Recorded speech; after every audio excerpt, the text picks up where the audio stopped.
We are heading to the beach in just 8 days, and my daughter has come up with a new and exciting way for me to hurt myself. She wants one of those little skimboard things where you like slide it across the wave and jump on it and slide a little bit. With little to no research, we're going to see if we can put one of these things together with scrap parts I have lying around my garage, which includes some foam board, epoxy, and fiberglass from Total Boat, and a piece of marine grade plywood. The light just turned off. Hold on. I have decided to make this roughly 20 inches wide by about 44 inches long. And I came up with that measurement because that is about how much I have of foam left. It's Thursday night. We leave next Friday. So, I mean, this has got to go quick. What I'm going to do tonight, make a cut and glue it together a little bit. Jesus, I have already screwed up everything about this project. We're going to attach one end and attach to the other end. Now, if this doesn't work out, like the size, we're done. It's got to be this size because I ain't buying another one of these boards. Guys, I have that Elton John song, Yellow Brick Road, stuck into my head. So if anybody has the rights to it and would like to grant me copyright permission, I can overplay it instead of me just humming it to myself the entire time I'm working. What do you think to do then? So what I'm gonna do, I'm gonna cut that out, trace it, flip it, cut it, trace it. I've got Sitka. This doesn't have to be like super strong. It's literally just to keep it together. Let's tape both the top and the bottom so I don't get this junk all over my table. I mean, it's not like the nicest table in the world, but hey, it's very functional and we don't need to waste it. Oh, very nice. Pull it together like that. I want it to go up. Feature, not bug. Let that set up. All right, I'm done with the gloves. I got the Sitka, which somebody says it's toxic to breathe. So if you see me faint, call 911 or thumbs up. Give a like. That way my family knows to contact the authorities. My Sitka, I don't know, S-I-K-A. Let's get these tapes off of here. Now that this is one solid-ish piece, we are going to cut the shape out and we'll trace the shape onto this board and make sure I like it. All right, yeah, I like that. I may round off the top a little bit more, but I can do that in sanding. I found that this fine-tooth jigsaw blade made short work of cutting this foam. If you don't have one of these upside-down jigsaw blade skill saw things, any jigsaw would have worked just fine.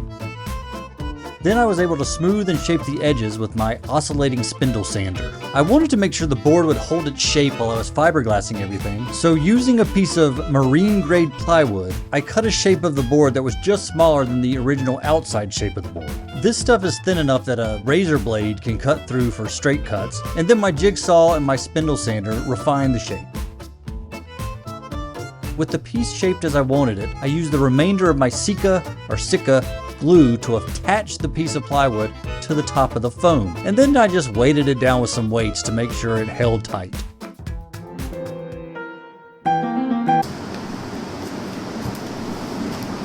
We have not a day to waste. Oh my God, why is it stuck to that? I don't know if it was stuck or stuck to go. No, but look at that, that's way better. What we want to do today, shape the underneath. All right, we're gonna go with the power sander first, mostly because I can hook the vacuum to it, so I think it'll be less messy. This foam board really does sand pretty easily with 120 grit sandpaper. Just make sure if you're using an orbital sander or any power sander that you're really careful because it can cut into the stuff pretty easily. I went over the edges with a hand sander just to make sure I had a nice curve around the whole board. I am now a Total Boat brand ambassador. We are going to use this epoxy, and so this is the bottom of the board. I'm going to do carbon fiber on the bottom. After that sets up, we'll flip it over and do something at the top. And you mixy. Is my sheet of carbon fiber procured from Amazon. Total Boat might have carbon fiber. I didn't even think to. You know what though? I got the carbon fiber before I became an ambassador with Total Boat. And now that I'm an ambassador, that means discount codes for you guys. And more importantly, me. But more importantly, you guys. Pour some of this on here. And then you smear a doodle. I've never actually used carbon fiber before. It's gonna take way more epoxy than I thought. Let's just let this soak in for a minute and see what it do.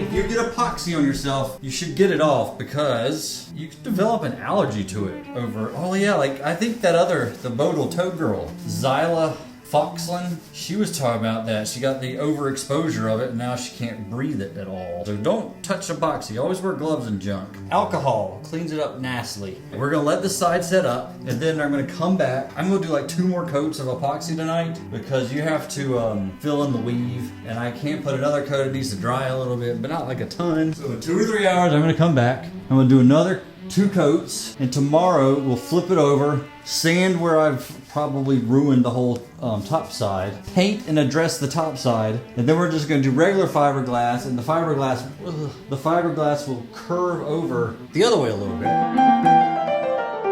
That turned out really good. There's a couple bumps in here, and you can see this is where that seam is. Both of them, it kind of didn't quite fill in the weave all the way, but the front looks it's so sharp. The front looks pretty good. I'm gonna sand all this smooth. For sanding, I just go around the edge with 120 grit sandpaper. It's pretty good for knocking the epoxy bumps down and get it smooth. I went ahead and sanded the bottom because I knew I was gonna do another coat of epoxy.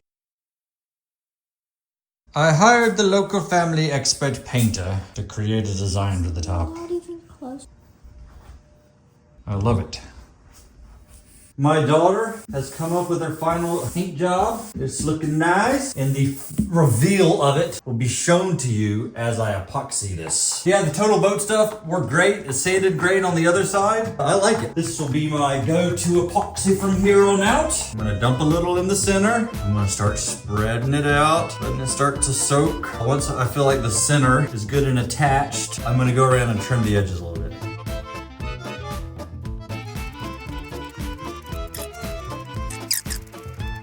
You can see after I trimmed, I also cut a lot of these little tabs into the edge of the fiberglass. That made it a lot easier to just get the fiberglass to wrap around the bottom of the board.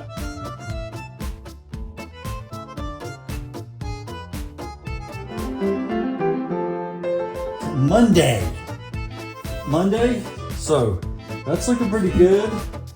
And then on the bottom, you can see where I overlapped the fiberglass. What I'm going to do today, sand this to kind of blend it in. And then I'm gonna do 1 more coat of carbon fiber just on the bottom. I'm not gonna overlap it.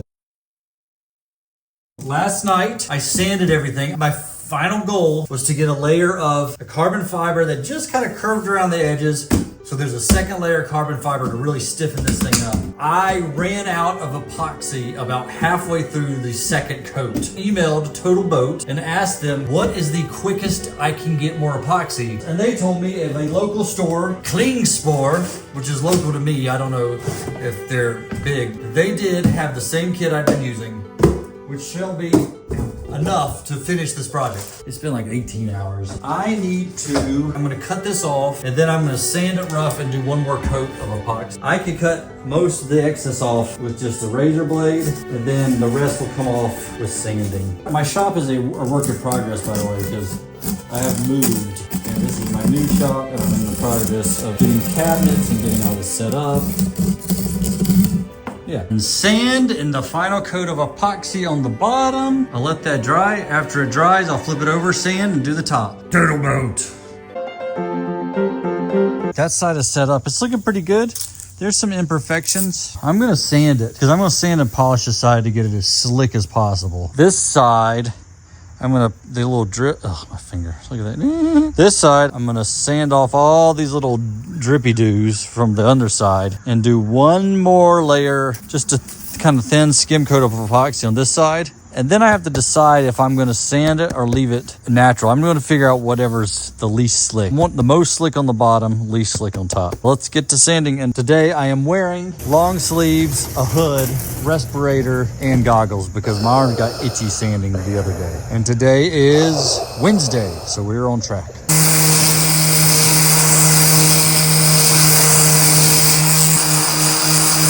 I did go ahead and start sanding this side. See how it's nice and uniform and gray? That's sanded up to 600, which is what I can do with dry. I'll switch to wet sanding. It already feels slicker. I mean, it could just be the dust. I think it's gonna be better to be polished. This side, I'm gonna just do 1 coat of epoxy and that'll be it. This is my solution to try to keep the epoxy from getting on the bottom. We want to do our final top coat, and I'll let you time lapse watch that.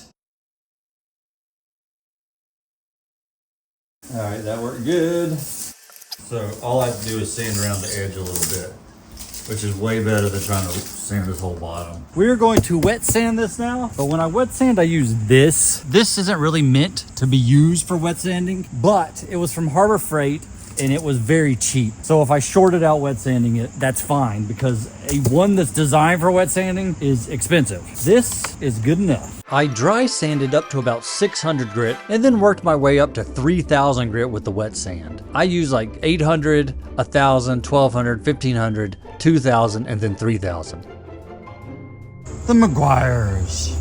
I then polished the board with 2 levels of polishing compound I had. This first stage I used Meguiar's, and then I used this high polished black wax from Johnny Wooten's.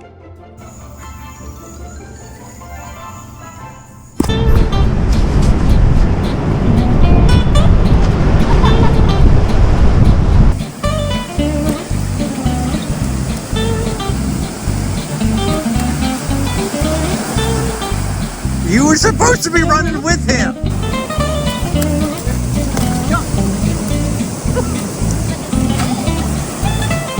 I was a little worried that we would blame our ability to not be able to do this on my construction and not just our pure skimboard talents. So as a control, I ordered the cheapest skimboard you could get on Amazon. This one was $41 after shipping. C thing also not work. C thing. Child picked out the color. Oh. So we will compare this one to the one I made. There's a layer of plastic. Hopefully that might just be on there. Oh, no, I got it. This is literally just a flat board. Does it have a curve to it? A little bit. That might be because it's cheap. It just warped in shipping. There we go. It literally is just a board with like the printed prints on it. My family might be too dumb to.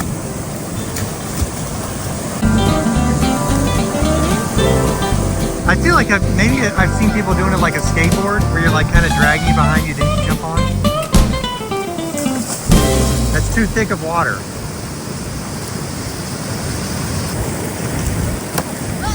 You missed the ocean.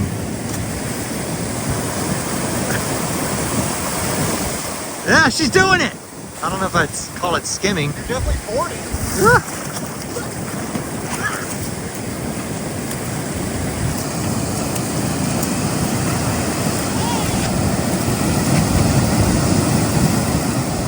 I have seen people do it where they go towards the wave, like they ride it into the ocean.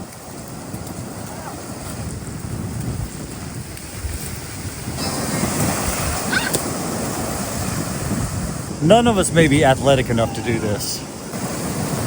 Nope.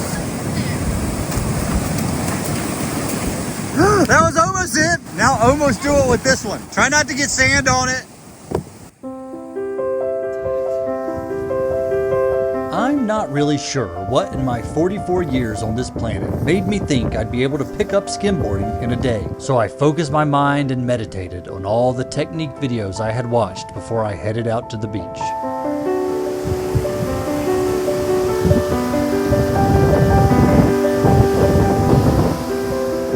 Now I'm ready.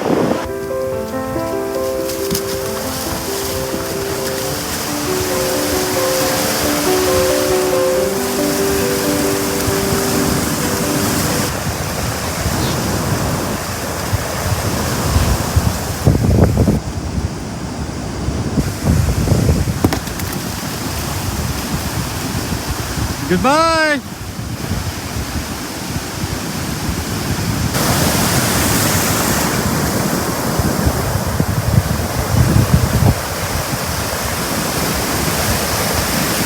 Alright, sports where you lay down are more my style anyway, so it's a boogie board. I do think with a little more practice and maybe a week at the beach, my daughter could pick up this skimboarding technique. It seemed like the board I had built definitely has the potential to work better than the Amazon board I bought. Like and subscribe to this channel because I'm going to release a short here shortly of somebody that actually knows how to skimboard using this board and the Amazon board to see which one truly is better.